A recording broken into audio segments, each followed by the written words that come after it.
Bonjour Nolwenn. Bonjour. Nolwenn, tu es formatrice en esthétique. Oui.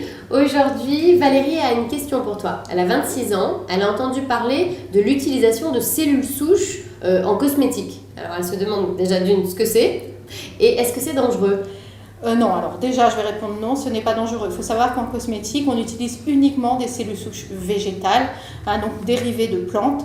Donc ce n'est pas dangereux pour la santé. Ce sont des cellules de notre organisme qui nous permettent de nous renouveler sans cesse. Les cellules vont se multiplier et se régénérer de manière interne. Toutes nos cellules, ces cellules sont capables de se dupliquer et de se différencier dans notre organisme pour recréer un tissu. Donc quand on a une cicatrice ou autre, c'est ces cellules souches qui se mettent en place. Le fait que la peau se régénère naturellement, ça vient de là. Ça vient de là. Et avec l'âge, j'imagine que ça perd de l'efficacité. Exactement. Le problème, c'est qu'avec l'âge, nos fameuses cellules souches, en fait, diminuent et finissent par s'exfolier, parce que quand elles sont contenues dans l'épiderme au niveau de notre peau, elles vont finir par s'exfolier. Donc, du coup, il va falloir les redynamiser et les recréer à base de cellules souches extérieures.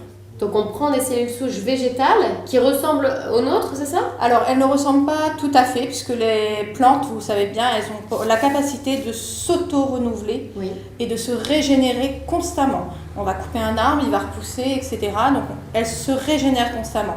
Donc là, les cosmétologues sont partis là-dessus, sur la régénération des cellules de notre corps, comme peuvent faire les plantes. On a des cures anti-âge à base de cellules souches, on a aussi des produits quotidiens, sérum, crème, contour des yeux, etc. en fonction de la zone qu'on veut traiter. Comment on les choisit ? Comment on sait que si c'est un bon produit ou pas ? Alors, il faut toujours regarder en dessous des pots, il y a une notice, et tout en petit, vous avez souvent les compositions en latin. Et il faut savoir, comme on dit toujours, regarder les premières lignes.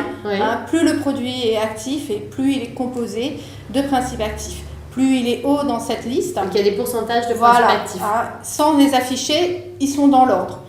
Donc ces principes actifs. Donc si vous voyez que le produit actif est vraiment sur les dernières lignes, c'est qu'il est vraiment minime dans le produit, donc dans le cosmétique.